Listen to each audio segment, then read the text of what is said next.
Hello, everybody. My name's Sean Woolley. Welcome to the Mersey Boys Football Podcast, the latest edition. With me, I have Peter Bennett.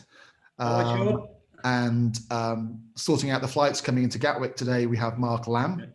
We have a bit of turbulence today, but we're getting there. Yeah, I'm a blue, Pete's a red, and Mark is a Red Devil. He's a Man United fan, and he is with us because now and again he kind of knows what he's talking about because he used to be a football manager. Hey ho, whoever thought? But we are here today. Last time we convened was about 10 days ago, wasn't it, chaps? And it was, mate. Quite a bit to cover. We've got the FA Cup tie between Everton and Tottenham last night, which ended up as a 9-goal thriller. We will also review Man United 3, Everton 3 from the Premier League on Saturday. We'll also be talking about 2 defeats for Liverpool. Liverpool 1, Man City 4, Liverpool 0, Brighton 1. And we'll also have a quick word about Leeds 1, Everton 2, because I think that also passed us by as well. God, they're coming thick and fast, these games, aren't they? We'll have a look back at other Premier League results from the last week, discussing who's had a good week, who's had a bad week. And we'll also be looking ahead to the small matter of Leicester versus Liverpool in the fight for a Europa League place, Everton versus Fulham, and Leipzig against Liverpool. Champions League returns next week. And also Everton in action against Manchester City in a rearranged game. That's next Wednesday. And we'll be talking about any other business, a couple of interesting moves from Liverpool and Everton at the end of the transfer window. And then we'll be leaving you alone to continue with your day. So, chaps, I think we have to begin at Goodison Park last night, where Everton and Tottenham slugged it out, didn't they? What a game! Did you watch it? No. I watched the match. Watched the match of the day. The match of the day version. Oh, it was brilliant. I didn't know the score either. Did you not? Oh, Christ. No, superb, mate. Sean, were you hiding behind the sofa at some points when Harry Kane equalised? It was a bit like that, wasn't it? I must admit, at the start we were battered by Tottenham. They, very untypically Mourinho. They actually came out the traps and had a go at us, which I don't think anyone expected. And they were very good. They were very good going forward. Mourinho was spot on with his analysis after the game, in that they were very good with the ball. They just weren't very good without it. And Olsen bailed us out with a few really good saves, particularly one early on. But it was no surprise when they took the lead. What did surprise me was the way that Everton fought back and scored 3 very quick goals later on in the first half, which is interesting because it was similar to what we did against Man United at the weekend. A cluster of a couple of goals then and then 3 this time. And at 3-1, kind of a couple of minutes till half time, I felt very comfortable. And then, of course, Tottenham managed to nab one back. And it was just one of those games then, wasn't it? It was, no team was ever going to get away. It was always, they score, we score. And it just became one of those kind of what will go down as a famous sort of heavyweight tussle, really. And what pleased me most was, we made mistakes. We conceded some, what I think Ancelotti will consider soft goals, particularly from corners. But what I think was really good was that we hung on in there and we managed to find a way to win the game. Like we managed to find a way to nick a point at Old Trafford. We didn't play our best. We were, without a couple of players last night. But we dug in there and we did we did the only thing that matters, which was to win the game. It doesn't matter if it was going to be 1-0, 5-0, 5-4, just get into the hat for the next round. And he seems to be able, Ancelotti, to inspire, or I don't know what the word is, to guide this team to win games in different ways. Like in the old Marco Silva days or Roberto Martinez days or even David Moyes days, it seemed to be there was only one way you could play, and if that didn't work, you were stuffed. With Ancelotti, he seems to be able to just change things around, get us playing in different ways. And I was really pleased. I think we grew over the last week. I think we've grown up as a team and as a squad. And I think, you'll know, Mark, that once you start winning games like that, or even winning a point at Old Trafford in the way that we did, it galvanizes a squad together, doesn't it? Because you feel like you've worked for each other and you've got there as a group. It's easier to drop into a habit of losing games than it is winning games. So I think you're right. And also as well, for the goalkeeping situation, Do you think that, you being a Blue, do you think Olsen should be not just played in cup games, but he should be given the opportunity to play more in the league games now? I do, because I think he's more reliable. I think Pickford is capable of making extraordinary saves. But for me, if I were a defender, I'd want Olsen there rather than Pickford. I don't think either of them are the long-term solution, by the way, because I don't think Olsen, for a guy who's 6'5", whatever he is, he's not a keeper that commands his box. Mm-hmm. And I think you saw that last night with the crosses that kept coming in and the corners. You want a keeper in that situation when you're getting pummeled like that, 15 corners or whatever it was. You want someone who's just going to come and clear the whole lot out, don't you? Yeah. The first player, if I was a manager, the first player to be on my team sheet would be Ben Godfrey. I think he just makes the team. He's got that solidness about him. He's a proper defender. Yeah. Yeah, he comes across as a winner. He's a bit of a. I said this last week, didn't I? I wouldn't want to get into a scrap with him. He's a fit lad. And he's fast, and his recovery is very good. But I think more than that, it's his personality, this kind of winning mentality that he brings to the team. Because we've got, it's all about personality, isn't it? You guys will know that, a team, you can't have 11 of the same players. You've got to have a real mixture. You've got to have your fancy Dans, and you've got to have people who'll do the hard work. With him, he just seems to be the driving kind of personality.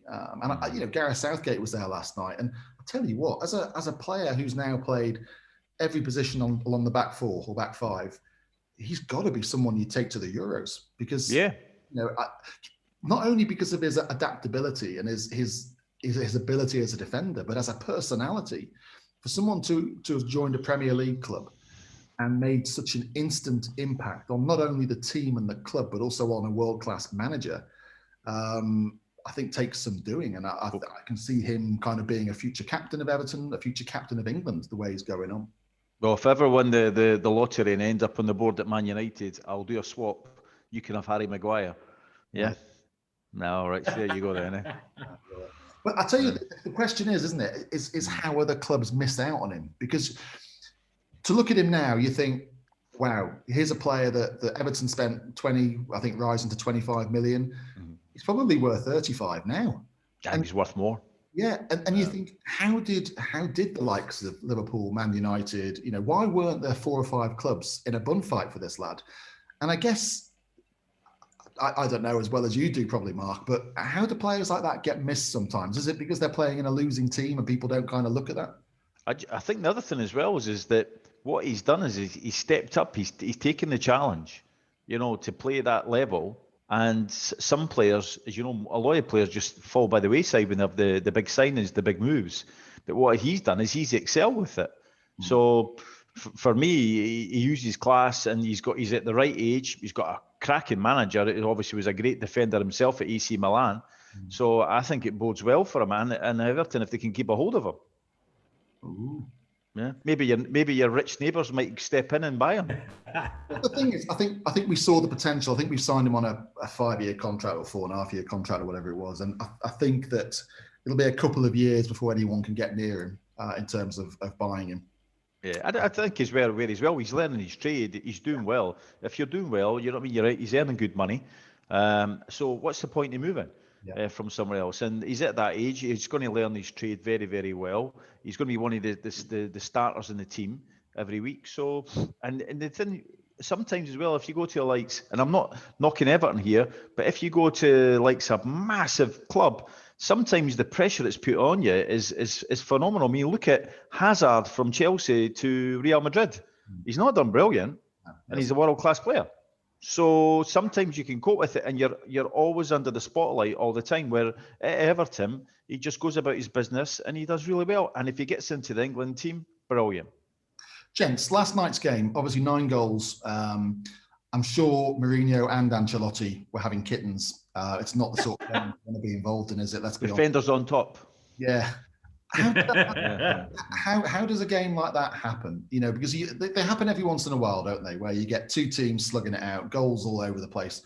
But in this instance, obviously you've got 2 of probably of the best defensive coaches in the world, I would say. Mm-hmm. They must have been tearing their hair out.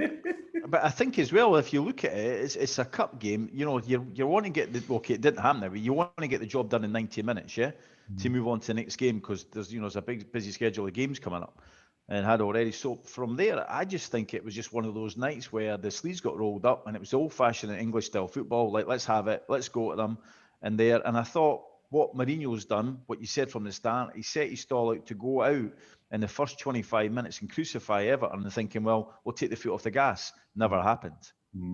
Yeah. Interesting, because interestingly at the end, I watched it on BT Sport, and the analysis was all about, how Tottenham messed it up and blah, blah, blah. And there was a big debate about Tottenham.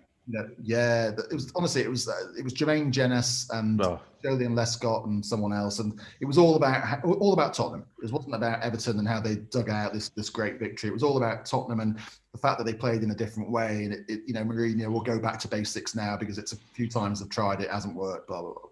I don't know, just the media bias again. Quick question for you: Richarlison scored a couple last night. When he moved to a more central position when Calvert-Lewin was taken off last night.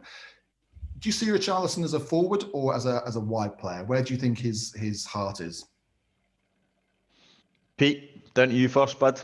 Well, I think he likes playing forward, but left of a three, or left of a two, because I think he likes to be involved, doesn't he? He does. He's that sort of player, isn't he? Yeah, and he doesn't.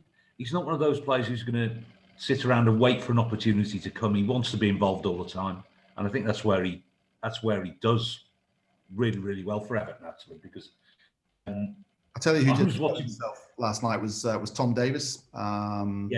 He's a player. Again, he might be one of these players that before Ancelotti's arrival, kind of everyone was a bit, he's all right as a squad player, but you were, yeah. I don't think he's good enough, and I'm still not convinced. But I will take my hat off and say the last couple of games he's been exceptional. He's done well. Him and you're right. You're right. And Gomez when he played the other day, I thought have been fantastic. And it just seems that everyone's just raising their levels a little bit, which is what you need. I think we have to end on this section by talking about Carlo Ancelotti's the way he celebrated the winning goal by blowing into his coffee. I mean, could you? Sorry, could you? Sorry, Sean. It's bad interference here at Heathrow Airport. Could you say that again? He was blowing what? He was blowing into his coffee. Oh, that's fine. He's coffee, right? Okay. Yeah. How fucking cool is that guy? I mean, come on. He's Italiano. Come on. Just making sure the skin of his cappuccino is moving. I want to know what's in that mug or that cup. I want to know, was it Bovril? No. Surely not. Surely we haven't got him into those ways yet, have we? What do we think? Cup of tea? Nah, I think it's a Lavazza special. I think that's It might be in a vodka and tonic or something. No. He's a cool customer.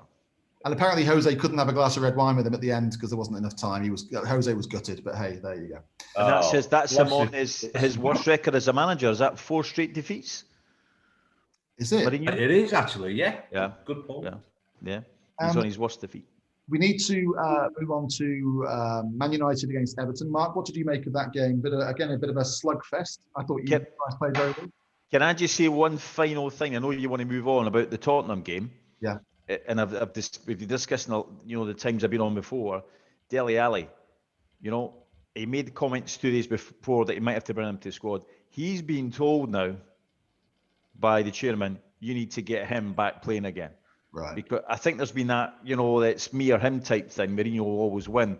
But I think he's now realised, and plus as well, Dele Alli is very popular with the players, especially Kane and what's his name?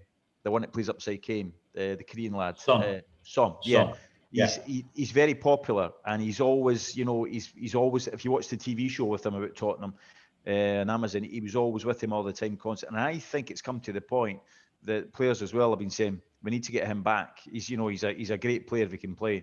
Obviously, he brought him on, was it the 80-odd minute? Yeah. I think he brought him on, and then he got yellow carded.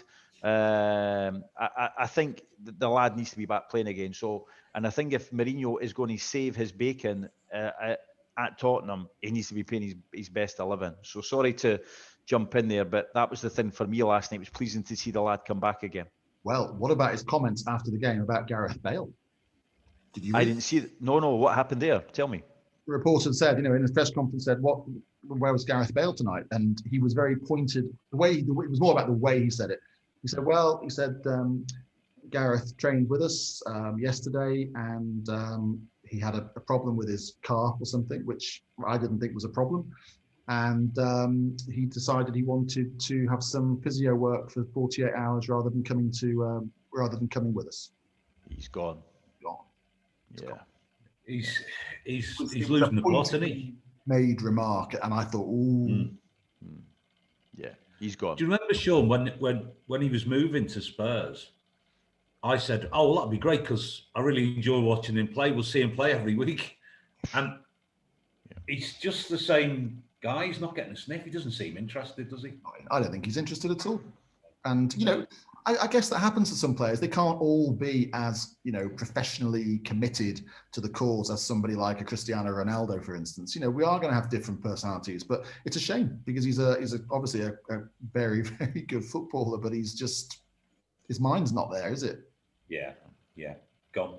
And where does he go from this? Because Zinedine Zidane doesn't want him back. He's made that obvious. He's hoping that the loan deal was going to work, and then they sign him again. Do you think he's asked? I just think he'll retire. Yeah, but then again, he loves playing for his country as well. So I don't know. Maybe take up golf. Yeah, I think he will, because I don't think he loves playing football enough. Yeah, he's not got that. He's got that so much money. Yeah, it does seem like that, doesn't it? A friend of mine was in the gym this morning talking to an ex-footballer who says he doesn't watch football anymore. Just can't do it. Can't watch it. No way. I bet is it because of lockdown he's not watching it, or he just doesn't watch it? No, he just doesn't watch it.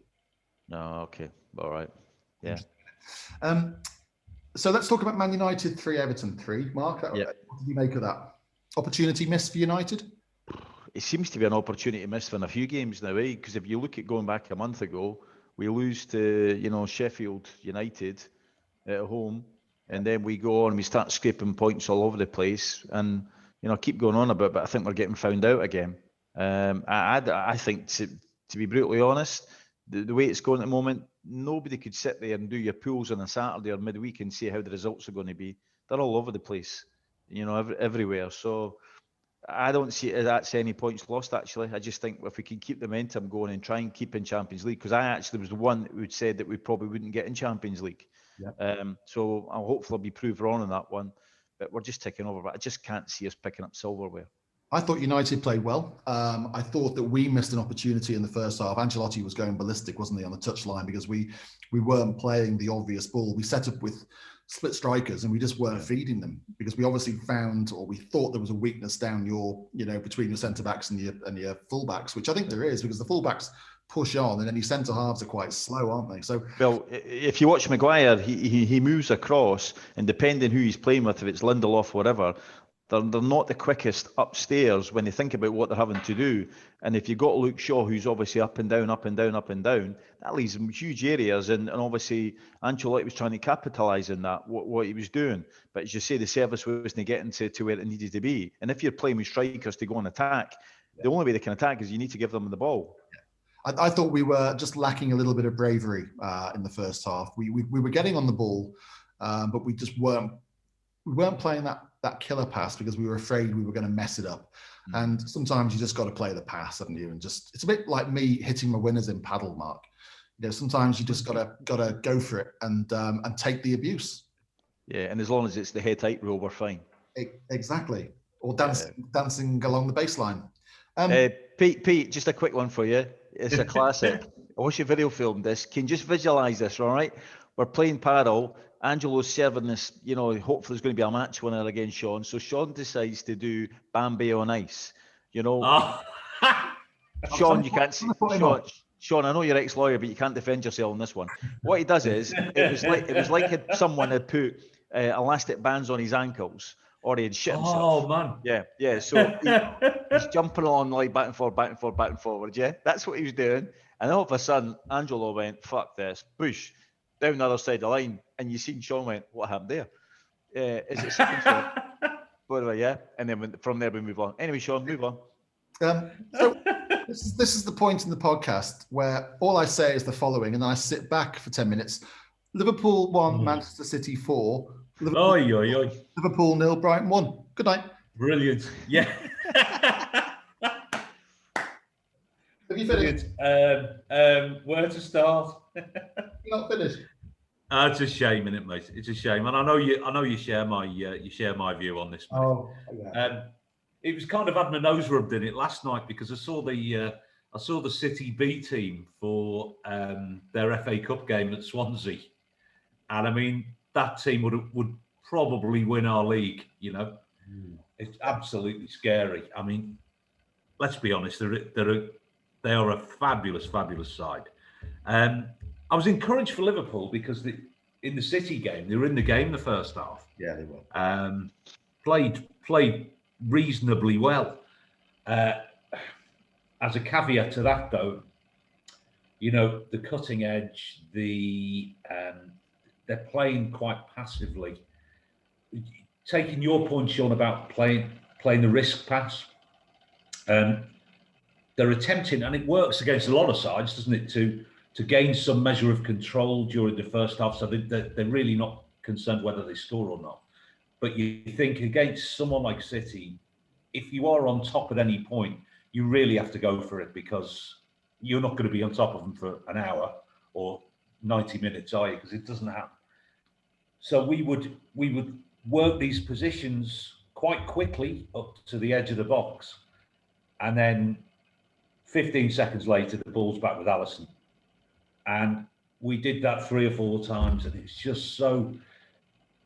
It's almost like there's a combination of factors, obviously crippling injuries, somewhat of a loss of form. You can see that mentally and physically, several of them are tired, particularly the ones who played for about 2.5 seasons. And that brings, because you're playing against what should have been at the start of the season your biggest rivals.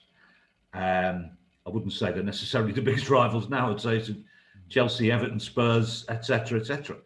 And it's a shame, really, because you've got all these things happening at once. And from being in the game at half-time, 2 minutes into the second half, give away a poor goal.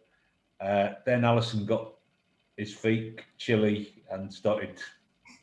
God bless him. He has got a lot of credit in the bank.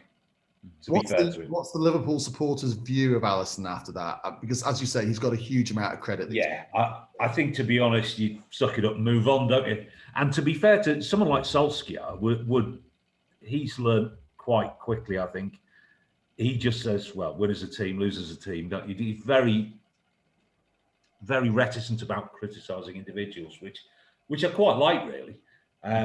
But they kept pushing Klopp about it, and he said, he wasn't really dissing him. All my groups just said, look, forget it, move on with him. Apart from one person who said, he's done this before, which he has, but he doesn't do it every 3 weeks, No. It was unfortunate, the circumstances, and you have to realise you're playing a very, very good team. You make a mistake, they capitalise on it, and they score. How do you think that will affect him mentally, Alisson? I mean, I don't know anything about him. I think Sean, he's big enough to get over this and move on. It is what it is. I think, let's be honest, the players themselves are fatigued, whether that be mentally, physically, whatever. Why? Well, I think there's an interesting stat. You look at I was watching Monday Night Football where Jamie Carragher and Chris Coleman were doing the analysis of the weekend's stuff.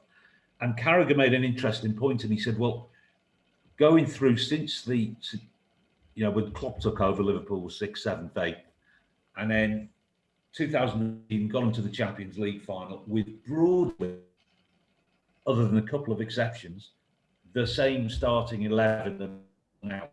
I think the changes would have been Milner was playing first choice midfielder at the time, and Lovren was playing centre back, and Karius in goal. Okay, so then after they lost that game, he's changed those 3 positions and brought in Alisson. Lovren played apparently 20% of the games he was available for after that. Milner obviously become a fringe squad player, but a very, very useful one at that. But he brought in 3 players for those positions, including Matip, Mane, and just changed things around. And then he did more the following season, brought another 2 or 3 in. This season hasn't really been, he's been unfortunate because the ones he's brought in have got injured anyway. Yeah. And we're all saying, we need the backup striker for the front 3. Got one, did his knee in, Okay, enough of the excuses. What happened against Brighton? It was shite. No, to be fair, mate, I think it is a question of, these mentality monsters, as he called them after the Barcelona game a year or 2 ago. Their mentality is somewhat more fragile at the moment, and you can see it needs freshening up. Now, that could be the return of, a Van Dijk or a Jota or whatever, or some centre halves, so the 2 best midfielders can play in midfield. It could be as simple as that, but we talk about Liverpool being tired and needing freshening up. Surely the answer to all of this was just to go out and buy a fucking centre half who would have freshened things up. Yes, I agree. And so bearing that in mind, that we're all agreed on that, I think you as well, Mark.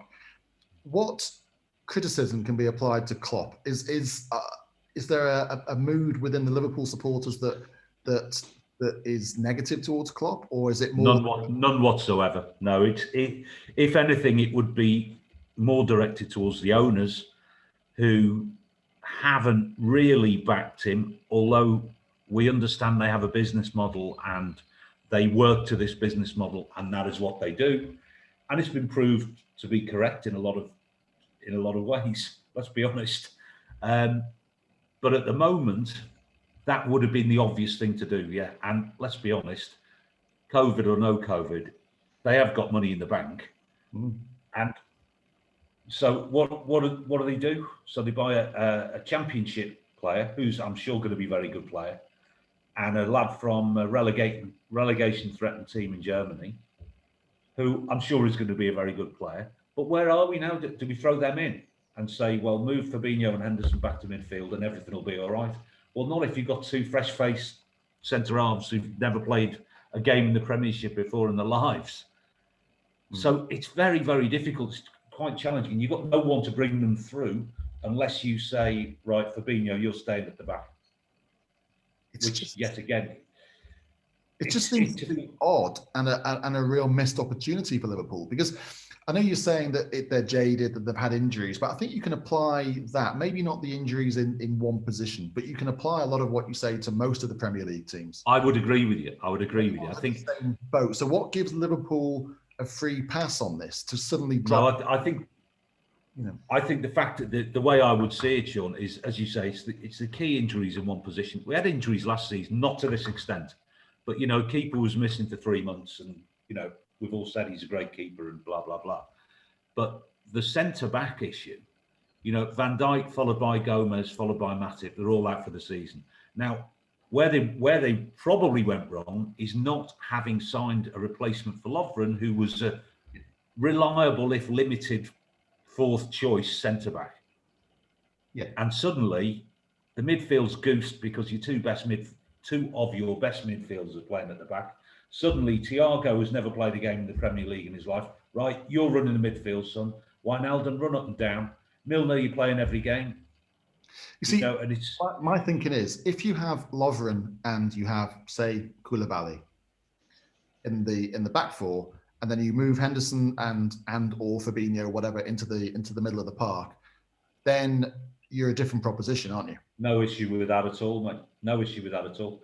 And your front 3 situation, well, you can work with it because we're not letting dozens of goals in, are we? But let's be honest, the creativity is lacking.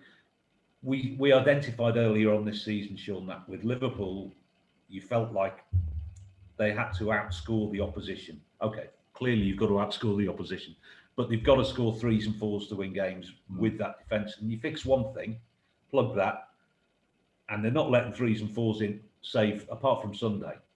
and they're not letting threes and fours in. However, they're not creating anything either.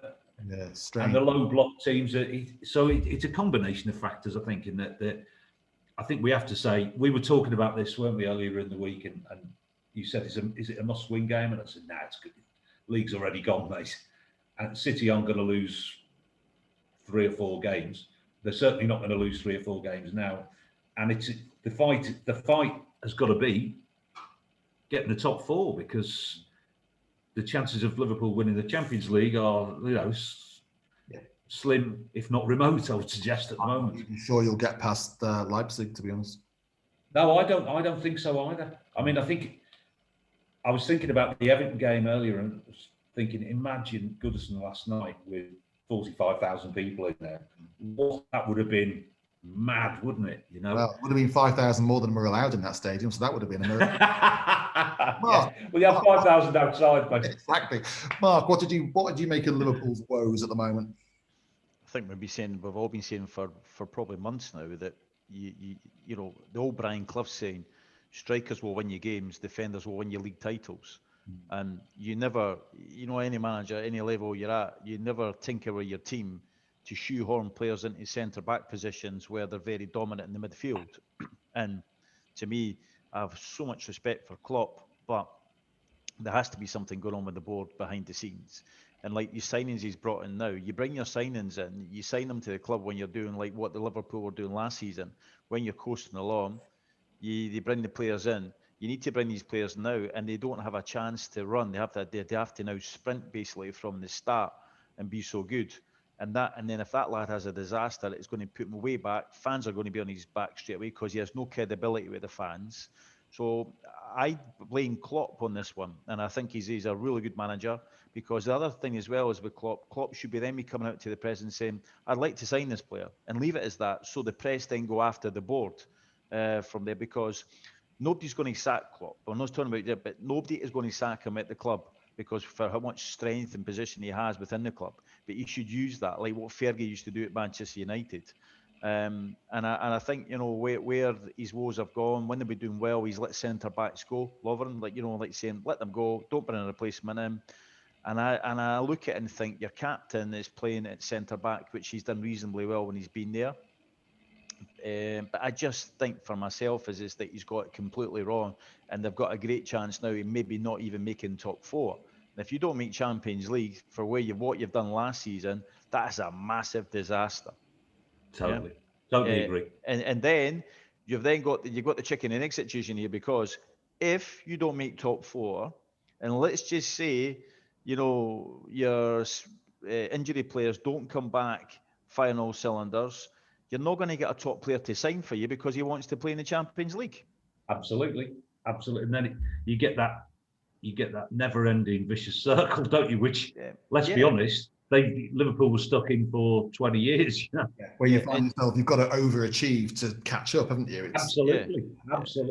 And if you look at with Pep, what Pep has done is, because I think the odds were you were getting 12-1 at the bookies about 3 months ago, because remember Man City dropped down to I think 11th position, and then they started to just slowly go about their business. But what happened was, they did really well, but Liverpool, Man United, all these teams let them in the back door because they didn't step up and put the foot to the floor. So what they did was everybody was taking points off each other, and Man City just saying, right, okay, we'll go on a run then. We just start winning games week in, week in. Interesting. Hey, guys, it could be worse. We could be Arsenal supporters. Move on, please. Quickly mention Everton's win at Leeds, which I thought was a really good game of football, actually. Cracking game. Yeah, good game. Really high pace. I'm not sure how both sets of players did it. I think Everton decided that they had to match them for that commitment and pace, and it was a great game of football. And I thought, again, it was a typical, or it was a case of kind of where Ancelotti has taken us so far, in that he won a really, really difficult game of football in a way that we haven't done before, really. We were defensively very solid. We went toe-to-toe with our opponents, but had the little bit of quality that we needed to win the game. And that game, the Man United game and the cup tie last night, I don't think we would have got any of those points with our previous managers. I'll be honest with you. Especially David Moyes. Even look what he's doing at West Ham. Yeah, he's doing a great job at the moment. But it's just to try and go out and steal a point, steal a win if he can. It's just boring to watch. Well, I thought it's, just touching on the FA Cup, because we can, because Liverpool aren't in it. We've got Bournemouth, Man United, Man City, Leicester, Sheffield United, Everton, and then either Wolves or Southampton and Barnsley or Chelsea. So there's 2 or 3 teams you wouldn't mind coming up against. But I thought West Ham's kind of lay down and rolled over and got tickled by United the other night. I mean, what an inept performance. But that's Moyes. He's a steady manager. Yeah. I've had that for years. And he's great against similar kind of quality teams where he feels he can get some points. But when it comes to going to the top 4 or the big 6 or whatever they're called now, he just hasn't got the confidence. When he went to, we call it the poison chalice, when he went to Man United, nobody wants to follow Fergie. But he got the job, yes. So from there, but his mindset was, when he probably done his tactics board on a Friday and sat with his coaches, was right, how do we defend, get them on the break, do this. He then went to Man United thinking, I have to be the complete opposite of this now. Yeah. Because it's how we go and attack, and we'll leave defending to last. That's not his mindset. And that's what I think really caught him out massively from there. So, yeah, but you're right. Ancelotti he stepped up. He's an amazing manager. He's really good. He'll probably do his trade at Everton and end up at Man United. Yeah, fine, whatever. In your fucking dreams. It's been a good week for, I reckon, Chelsea, who have won at Tottenham 1-0, and they went to Sheffield United and won 2-1, so they've got 6 points. They are up to 4th, I think, aren't they? Good week for Man City. Yeah. They beat Burnley away and somebody else, can't remember. So when you're talking about Burnley, Sean, quick one, Sean Dyche, he was great. You remember he was getting an interview about the lookalikes. And that was funny, that, wasn't it? Yeah, right. So let's have a quick lookalikes. Who would you be like, Sean? If you were a manager and you had to be a lookalike, who would it be?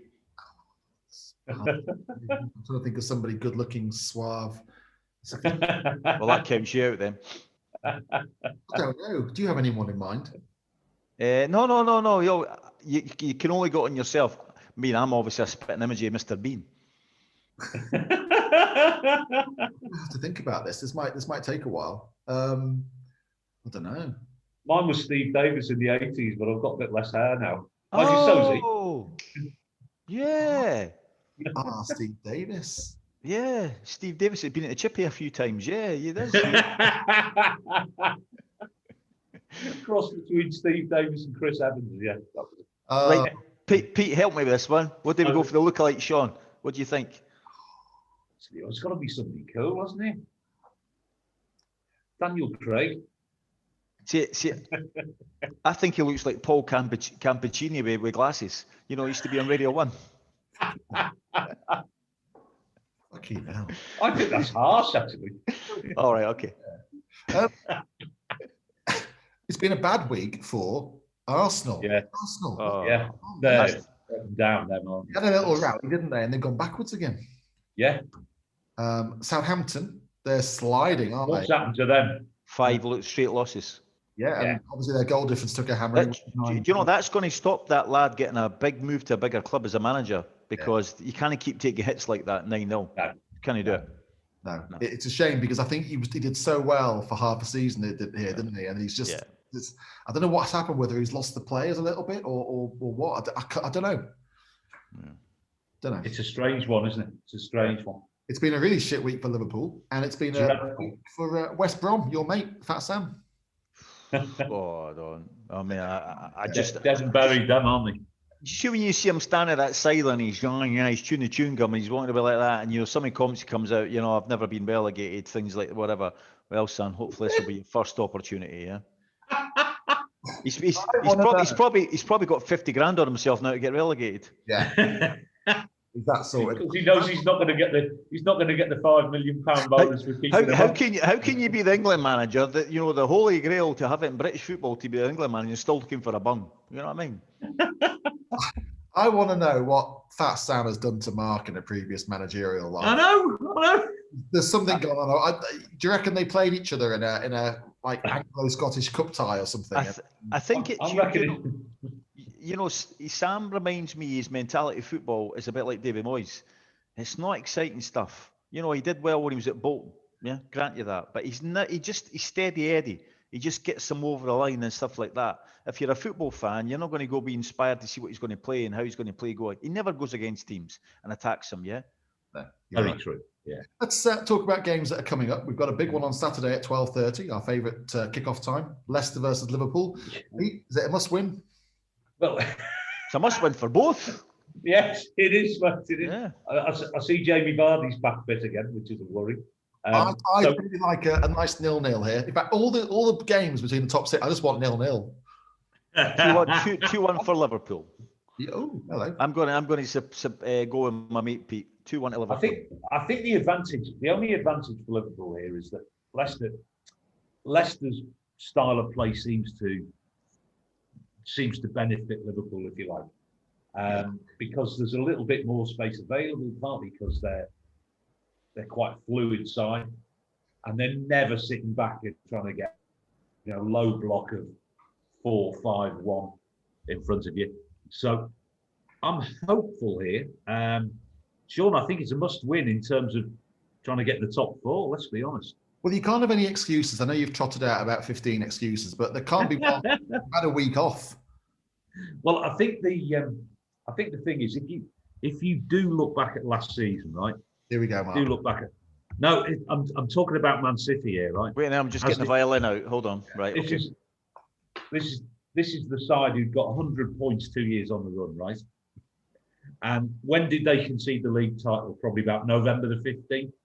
And they went on to lose 9 league games. So that to me is giving up. And I can't see Liverpool giving up, at least, in terms of trying to get in the top four, trying to make some kind of fist of this season. And then obviously you've got the little trip to play Red Bull Leipzig in Outer Mongolia. When bloody Budapest? Budapest? Why not? Yeah, why not? What's that about? Good idea, isn't it? Are they allowed fans back in their grounds? No. No, because you can't even get into Germany, can you? So that's why they're playing in Hungary. Oh, right. It's mad, isn't it? Could Chelsea, somewhere like where are Chelsea playing? Why didn't they find somewhere in between? I don't understand. I know.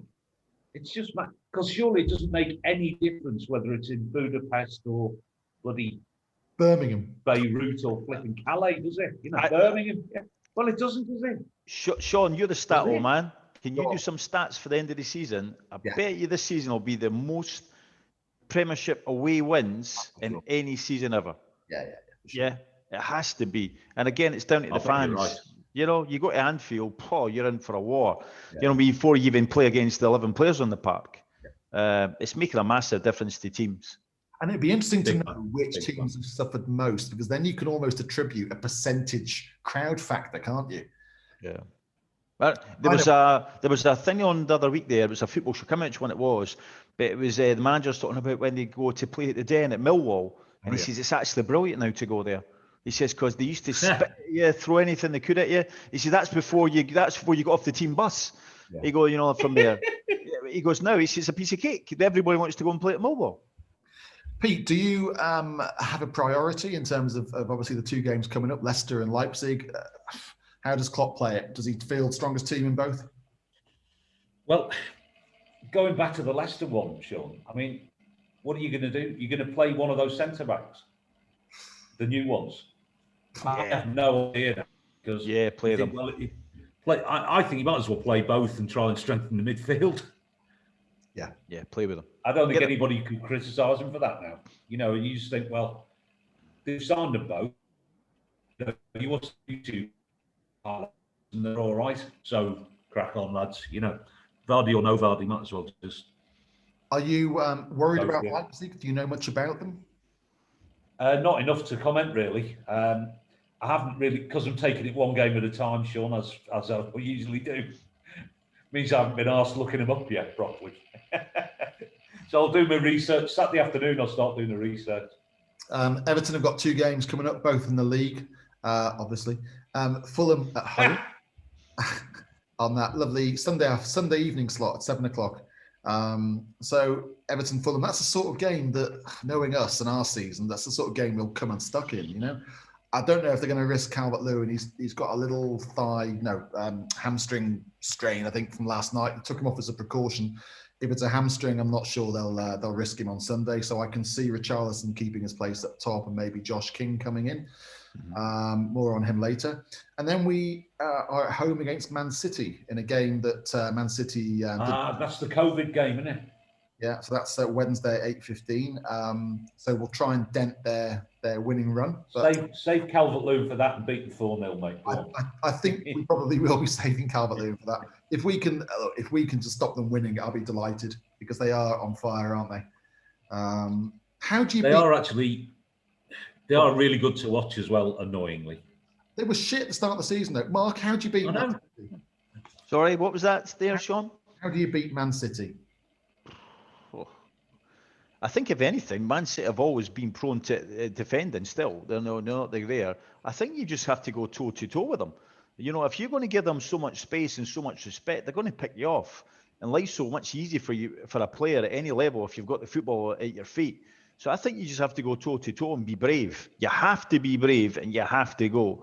And again, Man City is always about Pep is going forward and how they make the space, create the areas. So I think, again, you have to go to the defence. If not, they're just going to pick you off. So I would hope when Everton play Man City that Everton do what they did against Tottenham, roll the sleeves up and say, right, let's have a go here. Yeah, and see what happens. See where it takes us. Yeah. What you got to lose? 3 points. But what you got to lose, that's the bottom line. You know what I mean? It's Go for it. We're back. Obviously, European competition is back next week. So as well as Liverpool, we also have Barcelona versus PSG. Porto against Juventus and Sevilla against Dortmund. And then in the Europa League on Thursday, that's quite a tasty looking tie, Real Sociedad against Man United. Tottenham are going to somebody called RZ Pellets. It sounds like Camelaide or something. Hopefully Tottenham will get the first win. Yeah, exactly. Just down the dock road there. Okay. Leicester go to Prague and Arsenal go to Benfica. So it's another defeat on the cards.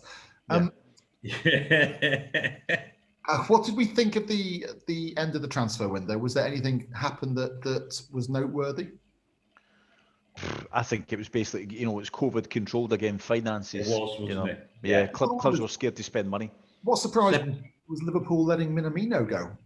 What? Yeah, that was weird, that, isn't it? Yeah. He's definitely stepped out of place here. Do we need to include him in a Who's Shagging Who feature, Pete? Upset somebody. Little tacky, or perhaps not so little tacky. Yeah. Maybe not. That's an odd one, isn't it? Because you would have. It is an odd one because I know. Funnily enough, mate, midfield would be the one area where we have got numbers. But the last game he played, we won 7-0 and he scored the first goal. And since then, he didn't have a sniff.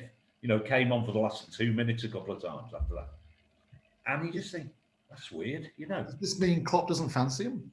Yeah, I tend to think that might be the case. I mean, are we still on the subject of who's shagging who here when you just asked that question? Does he not fancy him? Sorry. Well, you know what I mean? Let live. It's my motto. Absolutely. We did get in, Sean. We got the two centre halves and Koulibaly and who was the other one? Koulibaly and Franz Beckenbauer. That's right. Yeah. But you got some croc from bloody Preston and a lad from Germany, Turkish lad from Germany, who apparently is quite good, but we'll see. And you never signed Sergio Ramos? I know, I was gutted, mate. I thought that was the hot tip. That was the deal. That was the hot tip. Yeah. Man United's going to have to bring him in the summer. Honestly, that's the deal for somebody. Everton made a move late on, and we signed Josh King. I don't know much about Josh King. I've seen him play a couple of times. He had a very good game for Bournemouth at Everton at the end of last season. He kind of ran us ragged. And he's quick, he's mobile. He gives us an option across that front line. I think he'll be a useful addition, actually. I'm looking forward to seeing him play a bit more. He played well for the last 5 minutes or whatever it was, 10 minutes at Old Trafford. Won us the free kick from which we scored at the end. Anyone come across Josh King? I watched him a few times, Sean, for Bournemouth, primarily when they were playing Liverpool, and it always struck me he used to do a lot of the hard yards for Callum Wilson. Yeah. So he was really put himself about, made space for Wilson, and Wilson would invariably score 3 times the number of goals that King would. But I think that the mitigating factor there would be that King had done a lot of the work to create the space for Wilson to get into to score. I think he signed him as well because of your Calvert-Lewin. He signed him because if he gets injured, he's the type of player that can come in. He's like that wrecking ball. It'll just keep going, making areas, making spaces. And I think that's why he signed him. And I think, what was the transfer fee? What did it end up going for, Sean? I think it was a nominal fee. There you are then. Yeah, so only a 6-month deal. So he's only got to the end of the season, which was amazing because United were in for him for what, 20 or something, 6 months ago? Yeah. So I think Fulham offered. I think Fulham offered him a more permanent deal. We just went 6 months, come and prove yourself, you'll get a deal. Yeah. So it's a great move for Everton because if he's shit, we just bin him off at the end of the season. And then it's great for you guys as well because he needs to prove himself now. So every game it'll be like a cup final for that lad. So yeah, it's a great move. Interestingly, I see James didn't make the squad last night for Everton. He had a little tweak at Old Trafford, but it's cold. Come on, it's cold weather at the moment. Well, the temperature had dropped to below freezing. And I think that's clause 15, subclause A1 in his contract. Correct. What's interesting, Sean, I did see. Sorry to interrupt. I watched Leon Osman he was doing the analysis on Match of the Day, and he did a lot of stuff on Sigurdsson. And he, to be fair, is very complimentary about Sigurdsson, and because he was instrumental in several of the goals, wasn't he? Yeah. He also then picked up on the fact that he was supposed to be marking Davinson Sanchez on the corners, which didn't quite go so well for him. But then he made the point about Sigurdsson, which I think he's a little bit mistaken here. He said, "Yeah, he's keeping James Rodriguez out of the team at the moment," and I thought, "Is he really?" No, not really. No, I think I think having the two of them is all right because there's different horses for courses, isn't it? And you have to play Sigurdsson in a number 10 role because he can't play anywhere else. He's not quick enough around the pitch, I don't think. But he was exceptional last night. Apart from his marking, I don't know what he was doing. He was facing the wrong way. He was trying to grapple the bloke. Where the ball? No. Trying to grapple the bloke who's twice as big as him. Yeah, I know. I'm not quite sure that zonal with a bit of man marking was working last night. Anyway, but James, hopefully the sun will be shining on Sunday evening, and James is able to play. The interesting thing about James is, when Everton do play and he's not playing. Where is he? Because the camera never pans to him, does it? And is he not in the stand freezing his bits off, man? I don't think he's the sort that does that. I can imagine him sitting at home with having a rumba with a few Colombian non-alcoholic cocktails. Yeah. I don't know. Anyway, the enigma that is. Anything else we need to discuss before we let Mark go and get into his cockpit? Oh, Mark's got to go, hasn't he? Yeah. I'm just looking at. Pete, could you order me a lemon chicken and fried rice for lunch, mate? I'm not going to make it there, yeah? I'll have a word with the lads. And while you're on it, Sean, that second shelf behind you, the middle row, is that the Second World War? Is that the Crimean War? I'm trying to see that one. Photograph. With the plant pot. It's not serious. That one with the plant pot. What one is that? Anyway, this was Mark Lamb. He'll never be invited back. Nice guy as he is. He's now. And by the way, I've got OCD. Your picture behind you, Sean, is squint. Hairstyles, support of our beloved football teams. Yeah. John, your centre picture behind you squint. Yeah. Unless you've had an earthquake. No, the other side of you. The other side. Yeah, it's squint. There's a few of them, yeah? Anyway. None of them are of me. So, guys, thank you very much for joining me. And we will reconvene next week to talk about loads more footy stuff. We haven't done Who's Shagging Who for Nicola from Heswell. Damn. Oh, no. Next time, because there hasn't been anyone shagging anyone this week. It's been too cold. Can I just say as well, something very quickly, lads? One of my old football colleagues, Rab Paget, he's a character. He's an ex-paratrooper, and he was great at the football. He was great with me. We did well with our football club. We got them promoted. They've never been promoted for years. We did well. He wants to come on the show one week, which I think it'd be good to have. His chat is amazing. He'll tell you stories. But you'll probably have to have the machine ready for him swearing, because every second word he likes to have a little swear, but he's funny. Yeah. So he fit right in, mate. And when it comes to Who's Shagging Who, give him a slot about 45 minutes. because he'll tell you he's constantly okay. But anyway, we need subtitles for him though. We'd have to, no, he'll be fine. He'll speak rather posh. I'll get him to speak posh. Yeah, the posh version. English, yes. But he wants to come in one week anyway, so I promise to give a shout for Rampage anyway, okay? We need to get Angelo back, but Chelsea, we need Chelsea to play one of us, don't we? And they're not playing anyone at the moment. Yeah. So yeah. Get him back, but yeah, anyway. Okay. Right, well, thank you. And if you like what we do, please rate, subscribe, review, whatever you choose to do on any of your podcast providers, iTunes, SoundCloud, God knows, all those things. We're on Facebook, we're on Twitter. Yeah, all that stuff. All that stuff. And now we're going to go and try and do some work and earn a few pennies. So, ta-ra. See you later, guys. All the best. Bye, mate. Cheers, lads. Cheers.